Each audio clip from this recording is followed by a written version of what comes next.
তোমাদের সাথে আছি আমি আইরিন সুলতানা, প্রভাষক, পৌরনীতি ও সুশাসন। আজকে তোমাদের সাথে আমি যে বিষয়টি নিয়ে আলোচনা করব সেটি হলো 1892 সালের ভারতীয় কাউন্সিল আইন। গত ক্লাস থেকে আলোচনা করেছিলাম সেটি হলো 1861 সালের ভারতীয় কাউন্সিল আইন। 1861 সালের ভারতীয় কাউন্সিল আইনটি অনেক সম্ভাবনাময় হলেও দেখা গেছে কি শেষ পর্যন্ত এটি ভারতীয়দের আশা আকাঙ্ক্ষা পূরণে ততটুকু সাফল্য অর্জন করতে পারেনি, যে কারণে কিন্তু নতুন করে আবার আইন করার প্রয়োজন হয়েছে এবং যার কারণে 1892 সালের আইনটি দরকার হয়েছিল। এখন তাহলে আমরা জানবো 1892 সালের আইনটি কেন প্রয়োজন হয়েছিল এবং কি প্রেক্ষাপটে আইনটি তৈরি হয়েছিল। তাহলে আমরা এখন 1892 সালের পটভূমিটা একটু দেখি। দেখো, 1861 সালে তো ভারতীয়দের আশা আকাঙ্ক্ষা পূরণে ভারতীয়দের প্রথম পদক্ষেপ হিসেবে একটি খুবই সুন্দর একটি আইন ছিল, কিন্তু দেখা গেছে কি ব্রিটিশদের বিভিন্ন পদক্ষেপের কারণে দেখা গেছে কি ভারতীয়দের মধ্যে একটা তীব্র সমালোচনার সৃষ্টি হয়। তাছাড়া তখন এই যে ব্রিটিশ পার্লামেন্টের মধ্যে দেখা গেছে কি ইংরেজ সিভিলিয়ানদেরকে বেশি ওখানে তাদের পদগুলোই বেশি সংরক্ষণ ছিল, যার কারণে তীব্র সমালোচনা, চারিদিকে সমালোচনা শুরু হয়ে যায় ভারতীয়দের মনে।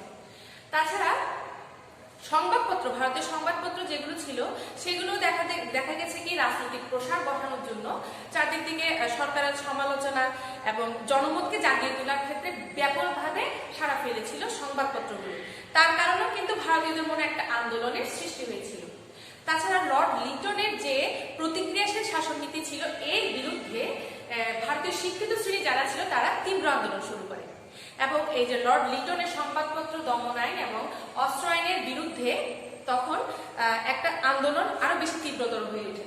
ঠিক আছে, এখন এই যে তখন এই যে ব্রিটিশ পার্লামেন্টে যে ব্রিটিশদের বিভিন্ন রকম কার্যকারিতার কারণে তো আন্দোলন সৃষ্টি হয়। আবার লর্ড রিপনের আমলে যে ইলবার্ট বিল সম্পর্কে, যে ইলবার্ট বিলের বিরুদ্ধে যে প্রতিক্রিয়া তীব্র আন্দোলন সৃষ্টি হয়, ওই ইলবার্ট বিলের প্রতিক্রিয়ার সময় দেখা যায় কি যে ব্রিটিশদের যে তাদের যে ভারসাম্য বা তাদের যে নীতিগুলো ওগুলো ধরা পড়ে যায়, তাদের উগ্রতাগুলো ধরা পড়ে যায়, যার কারণে চারদিক থেকে আন্দোলনগুলো আরো বেশি তীব্রতর হয়ে ওঠে। ঠিক আছে, আবার এর পরিপ্রেক্ষিতে দেখা যায় 1885 সালে ভারতীয় আন্দোলনকে আরো বেশি জোরদার করার জন্য 1885 সালে যে কংগ্রেস প্রতিষ্ঠিত হয় তার মাধ্যমে ভারতীয় আন্দোলন আরো বেশি তীব্রতর হয়ে ওঠে। এই 1882 সালে যখন কংগ্রেস প্রতিষ্ঠিত হয় এর প্রেক্ষাপটে তখন যে লর্ড ভাইসরয় এবং গভর্নর জেনারেল ছিলেন লর্ড ডাফরি, তিনি কি করেন, এই যে আইন পরিষদগুলো সংস্কারের জন্য একটি কমিটি গঠন করেন। তিনি যাদেরকে নিয়ে কমিটি গঠন করেন তারা হলেন স্যার জেমস চেসনি, স্যার চার্লস চেসিকান এবং স্যার জেমস ওয়েসল্যান্ডকে নিয়ে তিনি একটি কমিটি নিয়োগ করেন। ঠিক আছে, এই কমিটি নিয়োগ করার পর তারা আবার এই তিনজনে মিলে কি করে 1888 সালের 10 অক্টোবর একটি রিপোর্ট পেশ করেন। এই তিনজন মিলে একটি রিপোর্ট পেশ করেন এবং এই রিপোর্টের ভিত্তিতে এবং কমিটির সুপারিশের ভিত্তিতে তখন যে ভারত সচিব ছিল লর্ড ক্রস, তিনি ব্রিটিশ পার্লামেন্টে একটি বিল উত্থাপন করেন এবং এই বিলটি কিন্তু 1892 সালে একটি আইনে পরিণত হয়, রূপান্তরিত হয় এবং এই আইনটি কিন্তু 1892 সালে ভারতীয় পরিষদ আইন নামে পরিচিত। তাহলে আমরা বুঝতে পারলাম যে বা জানতে পারলাম যে 1892 সালটা কেন তৈরি হয়েছিল বা কেন দরকার হয়েছিল। তাহলে আমরা মোটামুটি পটভূমিটা জানতে পেরেছি। এখন আমরা যে বিষয়টি নিয়ে আলোচনা করবো সেটি হলো প্রধান ধারা বা বৈশিষ্ট্য, অর্থাৎ 1892 সালের ভারত শাসন আইনের প্রধান ধারাগুলো কি ছিল। ঠিক আছে, তাহলে আমরা শুরু করি। যেমন এই প্রথম দিকে যেটা ছিল, প্রথম যে বৈশিষ্ট্যটা ছিল সেটা কেন্দ্রীয় আইন পরিষদের গঠন। 1892 সালে এসে কেন্দ্রীয় আইন পরিষদে কি কি বৃদ্ধি করা হলো বা কিভাবে তৈরি করা হবে সেটা এই আইনে বলা হয়।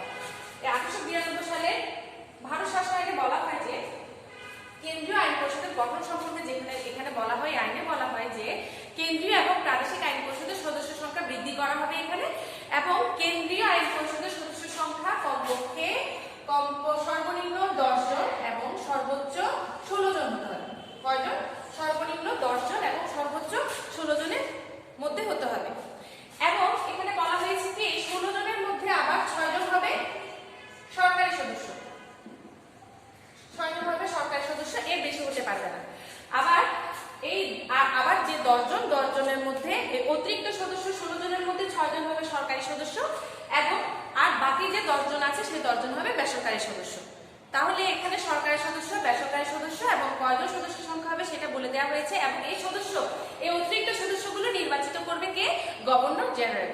এবং এখানে আরো একটি ইম্পর্টেন্ট জিনিস বলে দেওয়া হয়েছে যে কেন্দ্রীয় আইন পরিষদের সদস্য সংখ্যারা বার্ষিক অর্থনৈতিক রিপোর্ট সম্পর্কে আইন পরিষদে আলোচনা করতে পারবে এবং সরকারের সাথে এই নিয়ে কথা বা সমালোচনা করতে পারবে এবং জনস্বার্থ বিষয়ক জিনিসগুলো নিয়েও সরকারকে প্রশ্ন করতে পারবে।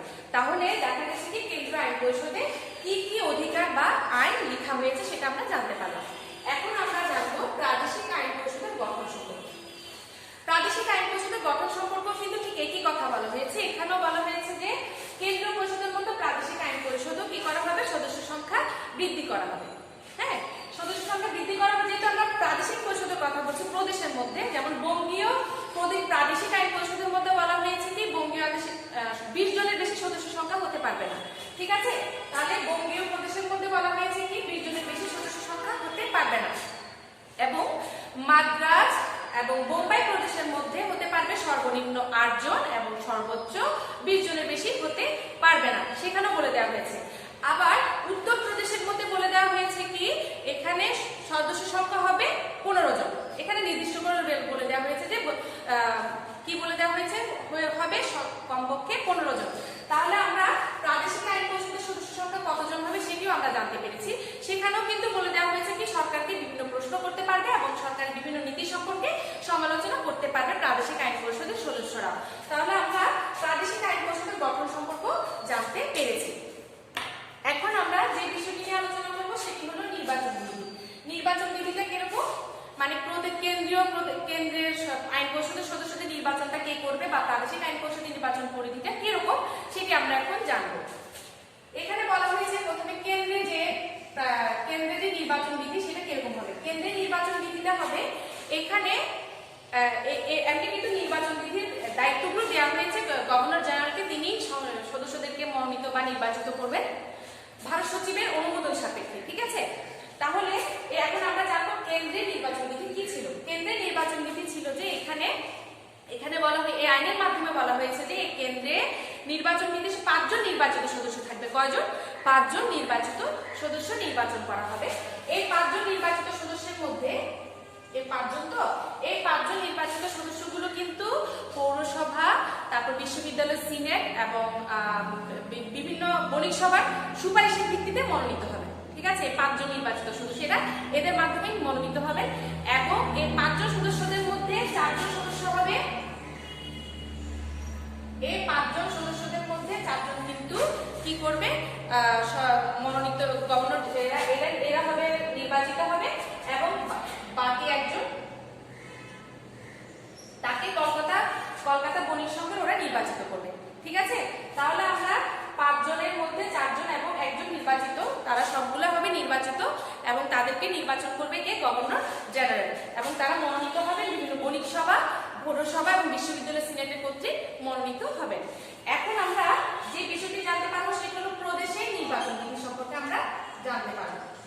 প্রদেশের নির্বাচন বিধি সম্পর্কে এখানে বলা হয়েছে যে প্রদেশের নির্বাচনের ক্ষেত্রেও কিন্তু ঠিক একইভাবে বিশ্ববিদ্যালয় সিনেট, পৌরসভা এবং বিভিন্ন বণিক সভার সুপারিশের ভিত্তিতে এরাও মনোনীত হবে। এবং এখানে প্রদেশের নির্বাচন বিধির মধ্যে এখানেও কিন্তু আমরা কিন্তু তার আগে জেনেছি যে প্রদেশে সদস্য সংখ্যা 20 জনের বেশি হতে পারবে না। ঠিক আছে, তাহলে এই 20 জনের মধ্যে 9 জন হবে, আমি বলে দিচ্ছি, এই 20 জনের মধ্যে 9 জন হবে সরকারি সদস্য আর 4 জন হবে মনোনীত বেসরকারি সদস্য আর বাকি যে 7 জন সেগুলো হবে নির্বাচিত সদস্য। ঠিক আছে, তাহলে মানে 20 জনের মধ্যে কারা কারা কিভাবে মনোনীত হবে সেগুলো আমি তোমাদেরকে বলেছি। আবার এই 7 জন নির্বাচনের মধ্যে 4 জন হবে, এই 7 জনের মধ্যে 4 জনকেও নির্বাচন করবে বিভিন্ন বণিক সংঘ এবং বিশ্ববিদ্যালয় সিনেটের ওরা সুপারিশের মাধ্যমে নির্বাচিত করবে আর বাকি 3 জনকে ঠিক একইভাবে নির্বাচিত করবে। ঠিক আছে, তাহলে আমরা এখন জানতে পারলাম কেন্দ্রের নির্বাচন বিধি এবং প্রদেশের নির্বাচন বিধি সম্পর্কে আমরা জানতে পারলাম। কেন্দ্রের নির্বাচনে নির্বাচিত সদস্য থাকবে 5 জন এবং প্রদেশের নির্বাচিত সদস্য থাকবে 20 জন। এদেরকে বিভিন্ন বণিক সংঘ এবং বিশ্ববিদ্যালয় সিনেট, পৌরসভা, জেলা বোর্ড কর্তৃক এরা মনোনীত হবে এবং এদেরকে মনোনীত হওয়ার পর তারপরে এভাবে করেই মনোনীত ভারতীয়দের মাধ্যমে তারপরে নির্বাচন কার্যক্রম পরিচালিত হবে। তাহলে আমরা নির্বাচন নীতি সম্পর্কেও জানতে পারলাম। আজকে 1892 সালের ভারতীয় শাসন আইনের মাধ্যমে আমরা জানতে পারলাম যে কিভাবে কি কি বৈশিষ্ট্য আছে বা কি কি ধারা আছে, কি কি আইন এখানে প্রণীত হয়েছিল, কত সদস্য সংখ্যা বৃদ্ধি করা হয়েছিল এবং নির্বাচন বিধিও কিন্তু এর মাধ্যমে তৈরি হয়েছিল। ঠিক আছে, এখন আমরা যে বিষয়টি নিয়ে আলোচনা করবো সেটি হলো ভারতীয় শাসন আইনের গুরুত্ব সম্পর্কে, সাংবিধানিক গুরুত্ব সম্পর্কে আমরা একটু জানবো। আমরা কি সম্পর্কে জানবো এখন? সাংবিধানিক গুরুত্ব সম্পর্কে। সাংবিধানিক গুরুত্বের প্রথম যে পয়েন্ট সেটা হলো প্রতিনিধিত্বশীল শাসনের ভিত্তি স্থাপন। 1892 সালের মাধ্যমে কিন্তু ভারত শাসন আইনের মাধ্যমে যে ভারতের মানে প্রতিনিধিত্বশীল শাসনের প্রথম পদক্ষেপ হিসেবে এটি বিবেচিত হয়। কারণ এর মাধ্যমে কিন্তু আমাদের মানে ভারতীয়দের বড় বড় নেতারা যারা এই ব্রিটিশ পার্লামেন্টের আইন পরিষদের মধ্যে তাদের দক্ষতা দেখানোর সুযোগ পেয়েছিল। তারা কে ছিলেন? সুরেন্দ্রনাথ ব্যানার্জি, রাসবিহারী ঘোষ, তারপরে আছে রাসবিহারী ঘোষ। এরা সবাই কিন্তু এখানে তাদের নিজস্ব কাজগুলো দেখাতে পেরেছিল এবং এর মাধ্যমে আমরা বুঝাতে পেরেছিলাম, ভারতীয়রা বুঝাতে পেরেছিল যে তাদেরও প্রতিনিধিত্বশীল শাসনের বা তাদেরও সাহিত্য শাসনের একটা অধিকার আছে। তাহলে আমরা এর একটি গুরুত্বপূর্ণ প্রধান পদক্ষেপ হলো প্রতিনিধিত্বশীল শাসনের ভিত্তি স্থাপন। দ্বিতীয় যেটি পয়েন্ট সেটা হলো নির্বাচন নীতি স্বীকৃতি। 1892 সালে ভারতীয় স্বাধীনতা আইনের মাধ্যমে কিন্তু নির্বাচন আইন পরিষদের মাধ্যমে আমরা নির্বাচন নীতির স্বীকৃতিটা পেয়েছিলাম, যার কারণে ছোটখাটো নির্বাচন নীতিগুলো আমরা এর মাধ্যমে তৈরি হয়েছিল। তখন ভারতীয়রা নির্বাচন নীতির প্রথম পদক্ষেপ পেয়েছিল কিন্তু 1892 সালে ভারতীয় শাসন আইনের মাধ্যমে। এখন আমরা যে বিষয়টি জানবো সেটা হলো আইনসভার আর্থিক ক্ষমতা। 1892 সালের আইনের গুরুত্বটা এত বেশি ছিল যে এর মাধ্যমে কিন্তু ভারতীয়রা আইন পরিষদের মধ্যে বার্ষিক অর্থনৈতিক রিপোর্ট সম্পর্কে আলোচনা এবং সমালোচনা করতে পারত এবং সরকারকে সেগুলো জানাতে পারত। অর্থাৎ বার্ষিক বিভিন্ন আর্থিক ক্ষমতা সম্পর্কে তখন ভারতীয়দের একটা অধিকার পেয়েছিল 1892 সালের ভারতীয় শাসন আইনের মাধ্যমে। এখন আমরা যে বিষয়টি জানবো সেটি হলো সদস্য সংখ্যা বৃদ্ধি। শিক্ষার্থীরা তোমরা সবাই খেয়াল করো, এই 1892 সালের মাধ্যমে কিন্তু আইনের মাধ্যমে কিন্তু সদস্য সংখ্যা আরো বেশি বৃদ্ধি করা। কারণ 1861 সালে ছিল মাত্র 10 জনের মধ্যে সীমাবদ্ধ, সেই ক্ষেত্রে 1892 সালের মধ্যে এসে সদস্য সংখ্যা আরো বেশি বৃদ্ধি করা হয়, সেটি 16 জন এবং 20 জনের মধ্যে পর্যন্ত গিয়ে পৌঁছায়। তাহলে এর মাধ্যমে ভারতীয়দের ব্রিটিশ পার্লামেন্টের মধ্যে তাদের আইন পরিষদের মধ্যে তাদের সদস্য সংখ্যা বৃদ্ধি আরো বেড়ে যায়। এবার আমরা যেটা জানবো সেটা হলো প্রশ্ন জিজ্ঞাসা করার অধিকার। 1892 সালের ভারত শাসন আইনের মধ্যে এত বেশি গুরুত্বপূর্ণ ছিল কারণ এর মাধ্যমে ভারতীয়রা তাদের বিভিন্ন প্রশ্ন, জনস্বার্থ বিষয় বিভিন্ন প্রশ্ন সরকারকে করতে পারত এবং জিজ্ঞাসা করতে পারত। অবশ্যই এটি একটি গুরুত্বপূর্ণ একটি পদক্ষেপ। এটির মাধ্যমে এই 1892 সালের মাধ্যমে কিন্তু এটি সম্ভব হয়েছিল।